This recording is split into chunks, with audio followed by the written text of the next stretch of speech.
Good morning. This is Gaming Perspectives with Saul, and Jolene. And today we're going to talk about, how much do you read in a game book? I think you meant if you're going to run a game, how much of the game book do you read before you run it? Right. How much do you familiarize yourself with each aspect of that game? Oh, right. So there was this conversation on Reddit, and somebody asked how much of the book, of a role-playing game book, do you read before you run the game? And the answers were very... For the most part, at the very beginning, they were very, to me, kind of... lying? No, I took people at their face value, so I thought they were being truthful when they said when they read the whole book. I read the whole book. You have to read the whole book. You must read it several times. Those were the answers, and I was like, okay, I know a lot of GMs, and maybe some of them do that, read it 2 or 3 times before they start running the game, but I think there's certain aspects that you have to know, and it depends on the game you're playing, because if you're going to run Pathfinder, I think the book is like 800 pages. Or Pathfinder is about 500 something, but like they were talking about Dungeons and Dragons, which is basically 3 books. Add them all those books pages up, you got almost 800 pages. And I thought that was kind of weird. People were saying, "Oh, I read the whole book at least once." Well, I'm going to say that they're not going to read the whole monster manual. Oh, that's true. Maybe. Okay, so maybe we're just talking about the mechanics of the books, which that would probably be the GM's guide and the player's manual. So then there's a lot of games that now do that. Like unlike Pathfinder and unlike those other games, like Shadowrun, those are these large, huge 2 tomes of a book, and they range up to like, I think Shadowrun was like 543 pages, and that's the 5th edition. Pathfinder, the first edition, the first edition is at least pretty close to that, if not over. Well, and then Pathfinder has the core rule book and all kinds of different. Well, what Pathfinder tried to do is have it all one book. That you didn't need a master manual, you didn't want to need a player's handbook and all this other stuff. When I read people saying, "Oh, they read the whole book," I thought it was kind of strange for me, because honestly, I'll tell you, I do not read the whole book. Well, but you've been playing role-playing games for 40-ish years. 4 plus. Yeah. So that probably means that you're familiar with the concepts of stuff. But if you pick up a new game and your friends want you to run it, there's things that you have to read, right? You have to know character creation. You have to know the combat, if there's combat, how it's going to run. If there's magic, you're going to want to know, because someone's going to ask you a question about, if I throw this spell, what's going to happen? Or how it works and all that stuff, yes. And you're going to want to know like the background of the setting. So like Shadowrun is a good example. Okay. Shadowrun, I think reading the beginning part of the book, before you even get to character creation, it gives you a sense of the world that you're going to be in, right? Right. And I think that's probably an important thing to know. Like if you're picking up a book, and Shadowrun is a good example. Feng Shui is a good example. You're going to want to know what the setting is, right? First, even before you look at character creation. Yeah, I agree. I think, but for the most part, I think when you pick up a book, an RPG book, you kind of know what the setting is, right? Because that's why you buy the book, right? Because usually the setting or the situation grabs you and goes, buy me because I want you to run this game. The book says that, not somebody else. Now, if the books are talking to you, that's a whole nother problem, people. But I thought it was very interesting that I kept reading these people saying that they read the whole book. Some people say they read it twice, and then they reread certain parts of the book, like usually the important parts, right? The combat, skill resolution, or the resolution system, and then usually character creation and stuff like that. If there's magic, then how that works. So all the systems that are important to running the game. But honestly, I can't remember the last RPG book that I read from cover to cover, simply because it's not a novel, right? And some of the stuff is not something you need to run the game. A lot of it is just heavier background, right? Because kind of the background of Shadowrun if you look at the back of the book, right? Because that's what drew you to Shadowrun in the first place, right?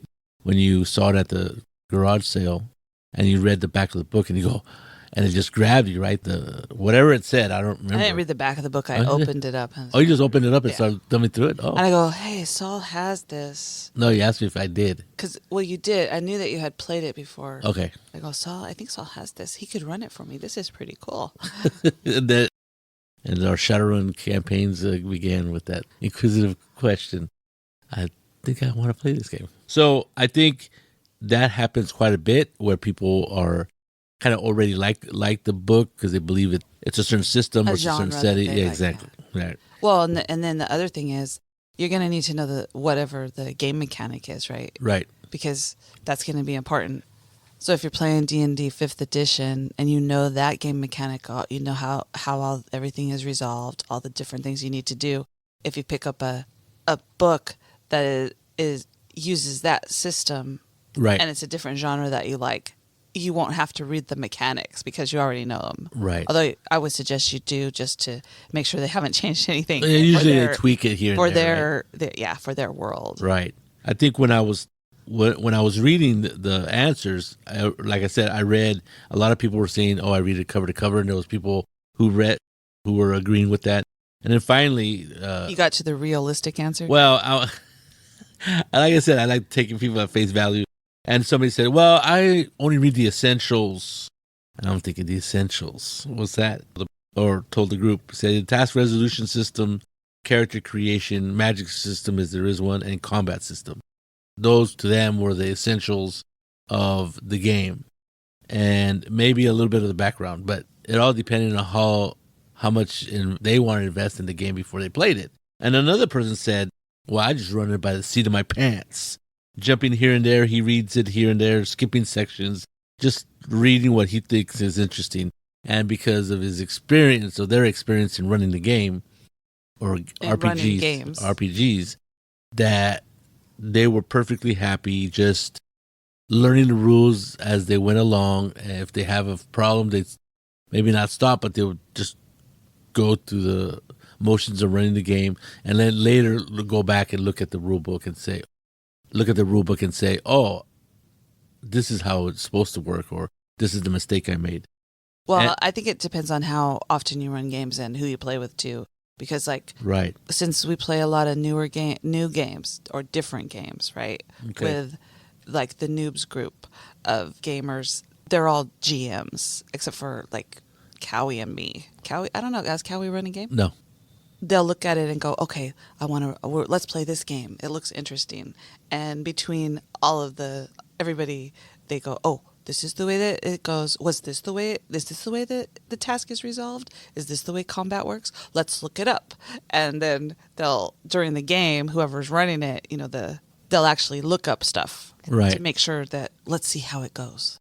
I mean, even the Friday nights, which is our other group we play online, we play different games mainly because that's the way I wanted to set it up, because I have a lot of games that have sat unplayed, or I should say I had, even though as I continue to add games, that number keeps going up and down depending on how many games I buy that year. But I've been lucky because I've really been wanting to play a lot of games that had not been played or tried from my library. And it worked out pretty good because I've played quite a few games, different games, and I ran at quite a few different games. So I'm pretty happy with that whole situation. And the noobs was almost the same thing, except the noobs, we usually play a little bit longer because we play in person, and the adventures seem to be a little longer. It depends, I guess. But the point that I was making was that the group that you're playing with, because the players are going to are going to want to read the book too. Some players may or may not read the book, right? Because but most of the players that are experienced and have been playing games for a long time, they look at different things, right? Right. I want to know how the conflict is going to be resolved. I want to know what does it mean when it says that you put these two this attribute and this skill together. How does it work? Right. And what are the dice you're rolling? Is it all the different kinds of right, the mechanics of it. So another person said that they read the whole book, whether they were a player or a GM. And I go, as a player, read the whole book. I might read character creation and the combat system or skill resolution system, however you want to look at it, and then probably nothing else, because a lot of information in the book is study material, and you may not want to be As a player, you may not want to know that kind of information. Like, especially if you're playing some Achtung Cthulhu, right? Because there's secrets. And it's a Cthulhu during World War II. And it's a pulp game. So there's going to be like, secret societies and secret groups and stuff. And maybe your character might have heard about them, but there's going to be detailed information about those groups and how they operate and where they operate. And as a player, you may not want to read that kind of stuff. And usually, when there's that kind of privileged information, right at the beginning, they'll say, this is for the GM eyes only. Players, stop reading. Or the GM will say, I'm going to run the scenario that's in the book. Please don't read that. Yeah, there's that too. For me, where do I fall in that? From the cover to cover, the essentials, seat of my pants, and then somebody else said alternate order. They just read whatever they find interesting. Sooner or later, they read most of the book, if not all of it. But for the most part, they just read what's interesting. And I think that is also a way that a lot of people will approach a book, simply because they're interested. Certain parts of the book seem interesting. Well, and it also depends on how well written the gaming book is, right? Because there's some where the combat section isn't in a section. I'm thinking of the One Ring. The One Ring. Where to resolve combat, you have to look through different areas to figure out where it is, which makes it a lot harder to learn, right? That's true. Well, Conan 2D20 is not a very well put together book because there's certain parts of like what we were talking about, where we were trying to figure out. I don't know if Felipe had to stop the game to look up stuff because it was, I don't remember exactly what it was, but he told we were talking about the page number and where he was this is what it says. And he had to literally look it up and he goes, okay, this is the way I think what it means. Right. For example, for the most part, all the stuff in the combat section is in the combat section, but sometimes some information is somewhere else. Now this is not the situation, but for example, you're looking at combat, and then you're asking, well, what happens when I get hit, or what happens when I use my trait or right. This. But let's say you get hit. Let's say that's part of combat, but that's not in the combat section where your wounds are or how wounds are affecting your character. And that's what we were looking at. And that's what it was. Yeah. It was wounds, because I hate to talk about so much about Conan, but in the Conan 2D20 system, there's resolve and there's vigor. Resolve and vigor, and those are kind of like hit points. Vigor is the hit points for physical, and resolve is mental. Right. So if you fill up your whole track, let's say I have 8 vigor, my physical hit points. If I fill that up, it doesn't mean I'm out or knocked out. It just means that the next time I get hit, goes off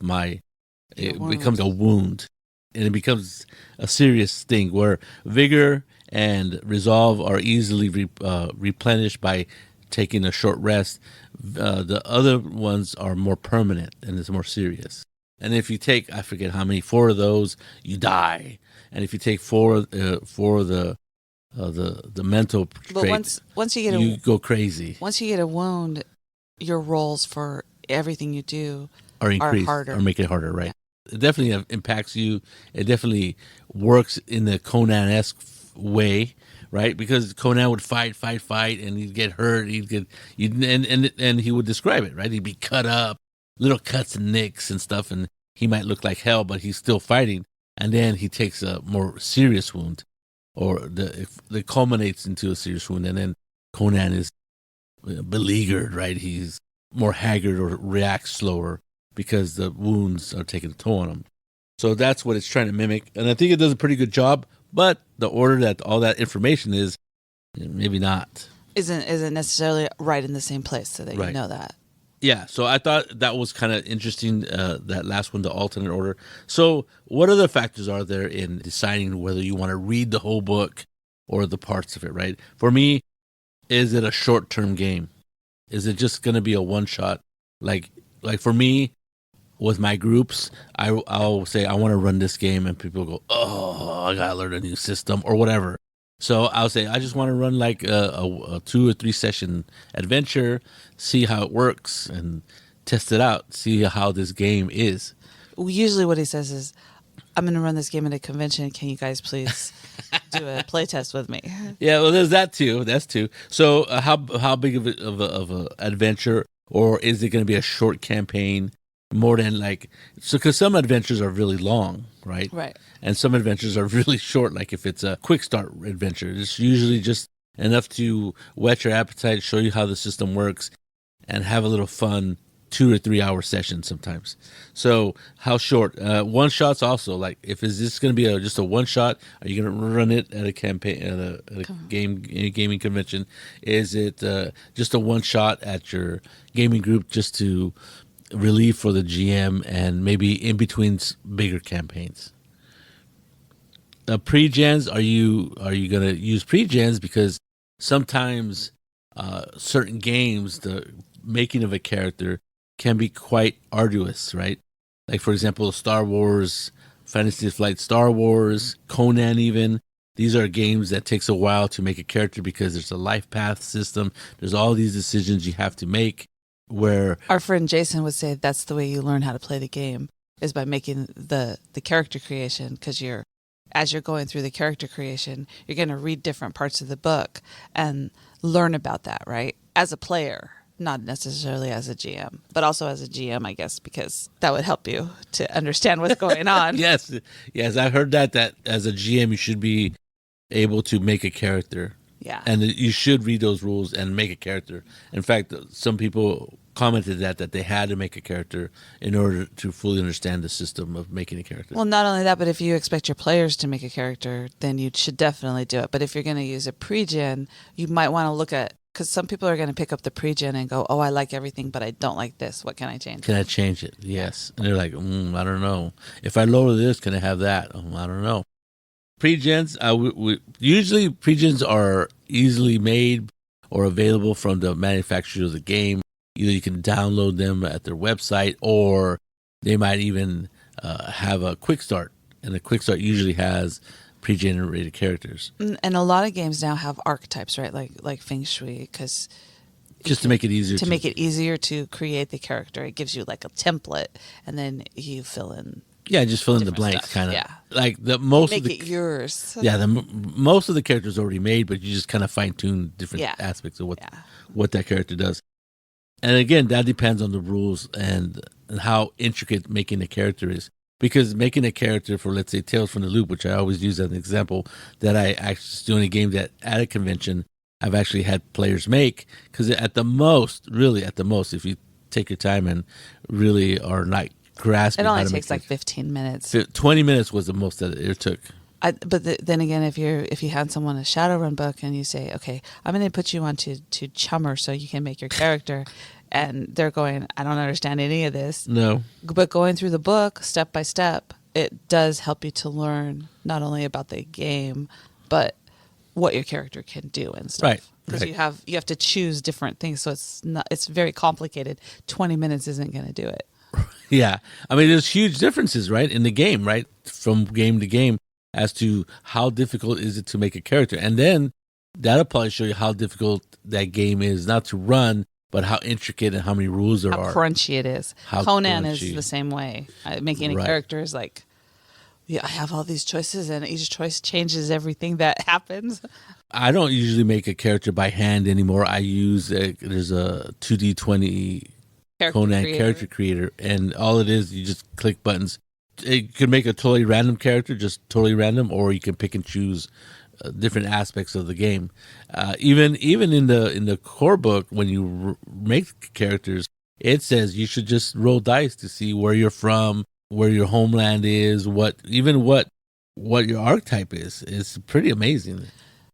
But also, all of those different things affect the way that what your character does and can do, right? Like, it's kind of important to understand that when you're creating the character. So if you use the pre-gen, or you go online and create a character on the character creator, you may not know all the aspects until you're in the middle of the game and you go, oh, parry only works if I have a sword that has, or a weapon that has parry on it, right? The parry ability. Yes. Or a shield. Yeah. I think a shield, we can parry with a shield. Yes. But that is a crunchier game than, let's say, Tales from the Loop. Right. Well, there's no parry skill, and hardly get into You combat. don't need to parry. Right. So I think as a GM, when I buy a game, let's say I buy a game, and I usually read the introduction and all that stuff, and maybe quite a bit of what this game is about. I skip the section as what a role playing game is, because I just don't need to read that. Every role-playing game book has that in it. I forgot there was one that didn't, that I have, and they just skip it. They go, if you bought this game, you know what a role playing game is. And no, I've played before, which I thought was kind of incredible. Not incredible, but an interesting point of view, right? When you pick up this book, you kind of know what you're in for. Do you know what system it was? No, I don't remember. There is, like, even on the different books that I buy, some books to me seem more readable, right? Because somebody thought on the Reddit that the previous answers that they read the whole book from cover to cover, they said, that's kind of crazy to me because it's not like a novel. They said, well, some books are boring. They're not fun to read. And there's that, right? There's that, for example, a book that I really liked reading and was it the one, Are you talking about Spirit of the Century? yeah, how did you know that's exactly the one I was Because thinking you about? bought like 7 copies and gave them out to all your friends. And we never played that game. It's funny. But it had a lot to do with how to role play. Right. How to run games. And it was more of a crunchier system than other games that use that same system, right? For example, it uses the Fate system. That system has been, what is it? When it first introduced, it was kind of crunchy. I mean, it was trying to be less so than anything else. But as the time passed, more and more companies that use that same system, or games makers that use that same system, whittled away all of these extra things, and now you have what is like Fate Accelerated, which I think is exactly the type of game I want to run. Even Fate Core, which is supposed to be fast, furious, and all this other stuff, is not as fast as Fate Accelerated. So reading that book, The Spirit of the Century, was kind of fun to read because they were including you in the reading of the book, and it was fun to read. Another fun book to read was the Dresden Files, because the rule book was obviously a rule book, but they also incorporated the reader as a character in the world of Dresden. So they would have these little in between the lines or in the margins of the book, they had messages from the characters from the Dresden Files universe. Like they had what was the skeleton? Bob, right? They had Bob talking, and then there was Harry Dresden would write notes, and other people would write notes and stuff, and they would say, somebody would say something, and they go, "Don't believe that. That's not true. This is the way it really happened." Like stories and stuff. So it was kind of entertaining to read. Some might find that distracting, but I thought I enjoyed it. Well, it brought you into the universe, right? Right. That's what I found with the Shadowrun book, because it was very complicated, the rule system and stuff. But as you're reading it, it gives you these little vignettes of what it's like to be in this world. Little ideas about what being a Shadowrunner or a runner is, right? Shadowrunner. Yeah. Because it's a very interesting concept that what you're playing. I think Blades in the Dark, I haven't read the rules or anything, but I think because it's kind of where you're not necessarily playing a good guy, what you're doing is going to cause your morals to be questioned, right?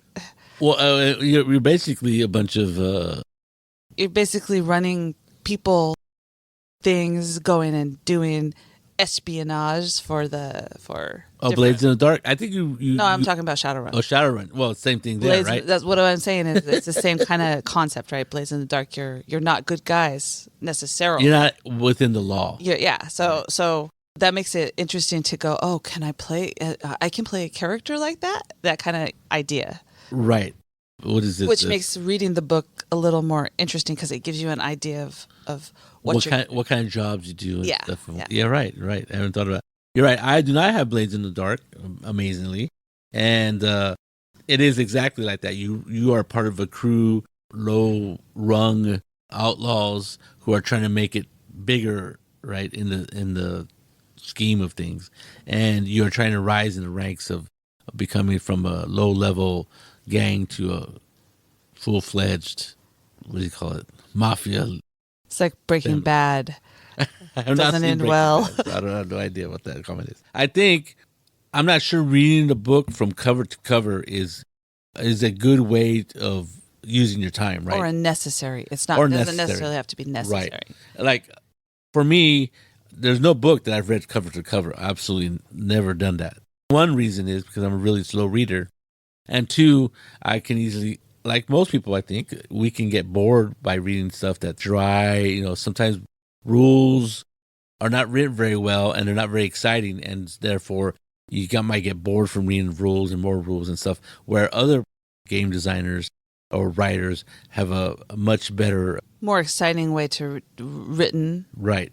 They're just good at writing words or writing. And that makes it more appealing to read it. So you got stuff that could be very dry and very matter of fact, and it'll tell you what the rules are and it'll tell you how to play the game. But there's other ways of writing where it makes it more interesting. And like you said, I think that has something to do with it, like in Shadowrun. And they'll give you like an example of what the situation is or how to do it. Within that example, it's not just Charlie picks up a gun, shoots, he has to roll this and that. And they'll tell you, What happened, why Right. Charlie is where he is. yeah, Charlie's running away from 3 bangers and he's been hurt and blah, blah, blah. And then they tell you the example of what they need to tell you. And I think that's probably one of the best ways to keep the reader, Yeah. in this case, the GM who's going to run the game, interested in keep reading. Well, also when you get a new book like Paladin. Yes. So when Saul got me that book, I looked at it and I read it, and I didn't read all of the scenarios that you Right. can run, and it had a lot of different things, but I did read most of that book Really? because it's a genre that I know well and really enjoyed. It was laid out. Right, the way they presented it. Yeah.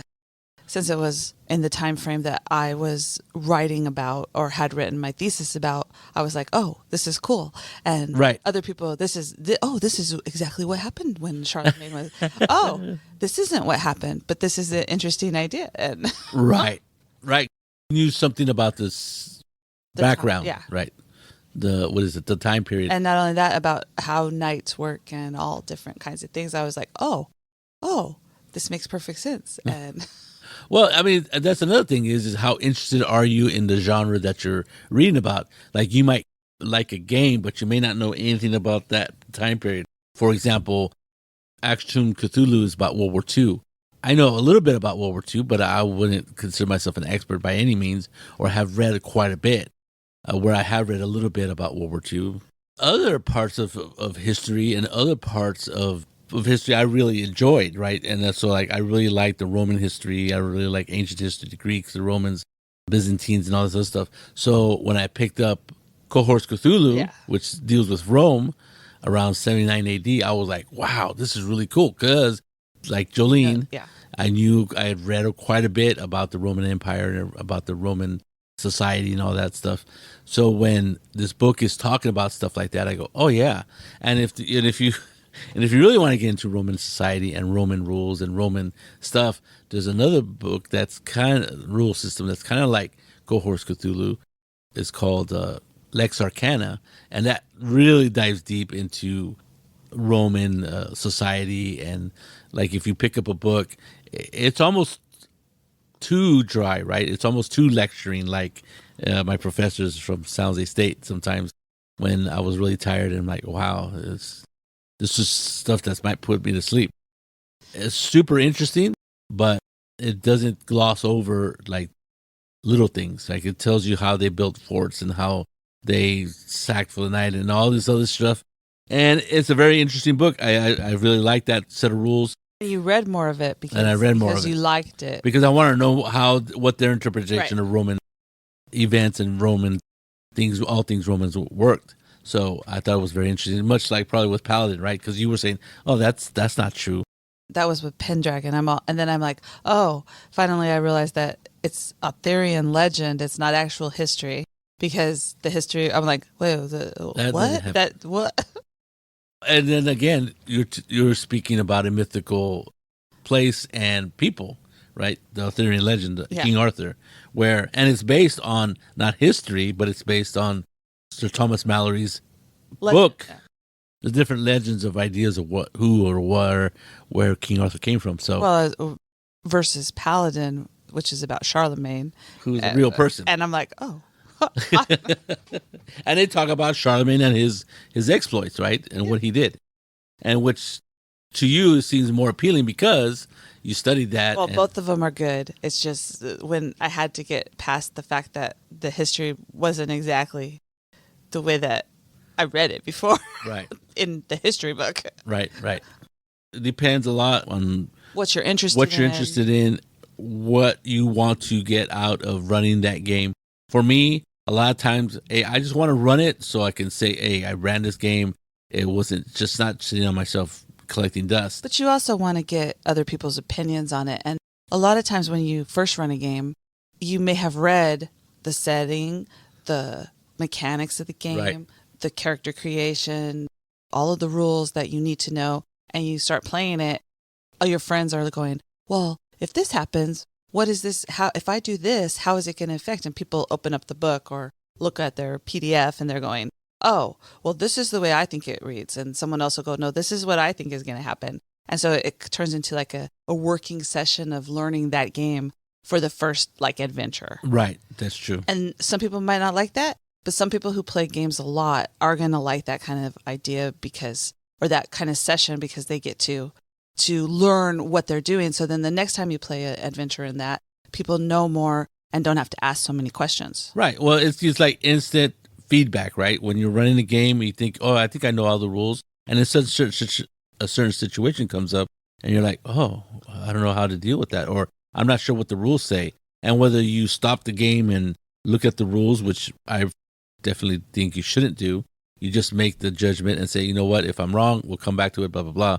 You're not going to be, as a GM, you should not be adversarial and do things to harm the characters by using rules against them. You should tell the players that, right? That this is my first time running.